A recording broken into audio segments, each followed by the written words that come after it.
One more technique, and then we'll finish this little painting up. The last one is dry on dry, and you maybe guessed that that's the last one. So we did wet on wet, wet on dry, dry paint on wet paper. Now we'll do some dry on dry, and I'll show you some finishing touches. Okay, so dry paint, as I think you know by now, is not necessarily totally dry. It needs some water. So I'm going to paint this next spot here, and then you can kind of use whatever techniques you want to finish it up. But to make dry paint, as I've mentioned in a previous video, it's a little bit of water and a lot of this. Now don't destroy the bristles of your brush. Be gentle, but you just mix it like this.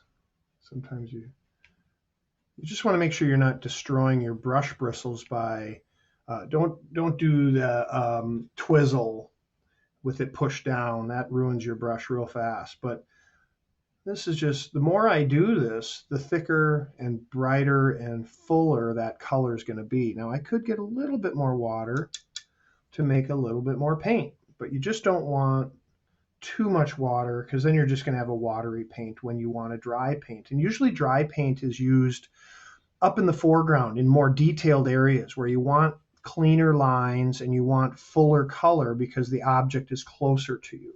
So now I've got orange, and I just made some really nice dry paint. Okay, so let's lay this in here right along there. Look at that nice clean line I got, and also how full that color is.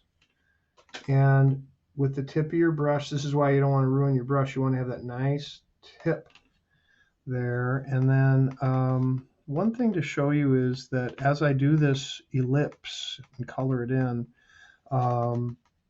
some areas I might just leave white, and that's kind of like a reflection. Remember, we don't have white in our trays, but we do have white paper. So maybe I'll just leave it like that. Okay. And I can go back later and touch things up. All right. And then down here, let's do like a little bit of some more of this right along like that. So you can see how nice and full the color is. Nothing stands out quite like that dry on dry. Okay, and again, I'm leaving some of it just kind of open. And I don't know, maybe I'll go back and give it some more water and fix it later, but there's your white paint, is what you don't finish. Okay, now I want to show you another thing that's really cool. Let's give this a shadow. So let's say we got a light source coming from over here and it's coming across that way. That would cast a shadow over here on the right side. The light's on the left, the shadow's on the right. So I'm going to go back to my trusty brown and make some more dry paint. Okay, so mix, mix, mix. Careful with your brush. There's plenty of nice dry brown paint. And then sometimes you would take a pencil and draw out your shadow first. It's probably a good idea. Let's say we got a shadow that's going to go like that, and then out at a little bit more extreme angle like that. And then we're going to lay in this dry on dry and create that shadow.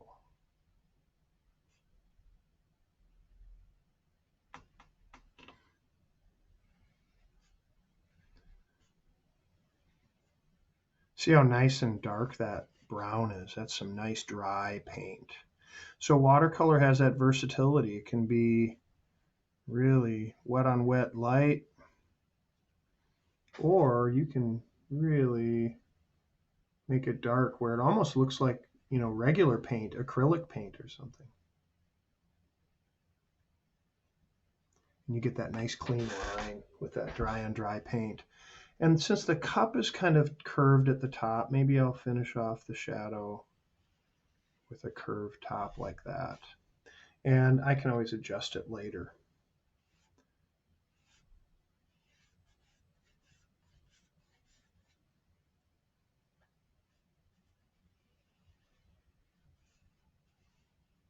And like that.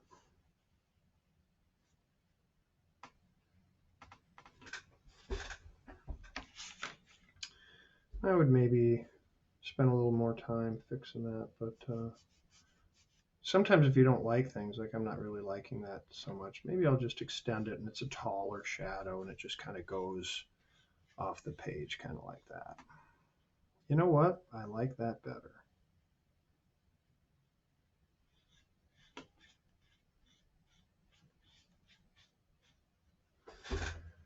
There you go. So now you've got this nice shadow going on there. And then for the rest of it, I would say let's try some various things. I can do some more wet on some more wet paint, wet on wet technique. So I clean my brush and now I'm going to lay this in there. And one thing about watercolor, you can see maybe that's, well, it's not so clear in the video, but if I wanted to get something wet again, like I painted this the other day, I can go back in there and get that wet again and move it around. So there's some opportunity for manipulation there. You know, you can even kind of erase with watercolors if you get an area really wet and go like that. Let's say you didn't like that area right there. You could get it really wet, then get your paper towel and you can scoop it up and remove some of that paint there. Okay, so play around with that as well. For here, I want to kind of just create some watery color. Just the water from my cup is a little bit that brown orange. Now you can use whatever colors you want, and then you don't have to follow my colors. So now I just want really watery paint again. And so I'll just kind of lay it in there like that. So there's some more wet on wet. Then I want to spread it out. And the lip of the cup, I can leave white, maybe some of it, as kind of a reflection.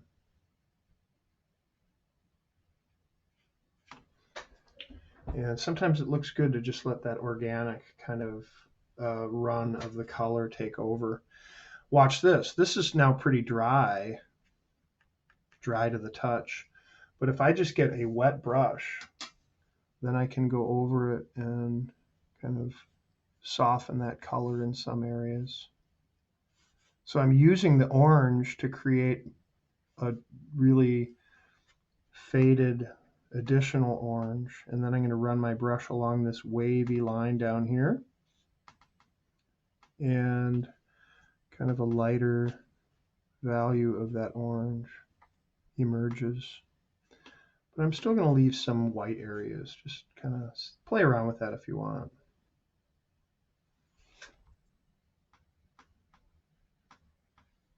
Since this is the dark side of the cup, it might be a little darker on that side of the cup itself where the shadow is. So we can kind of lay in some of this. Maybe I want to bring out this ellipse a little bit more.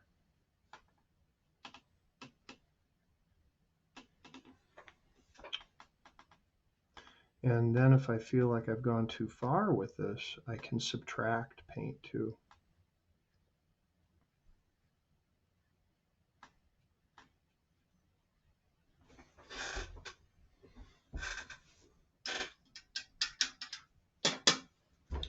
And then dry off your brush on your paper towel maybe. Get just a little bit, and then we can go around this corner here.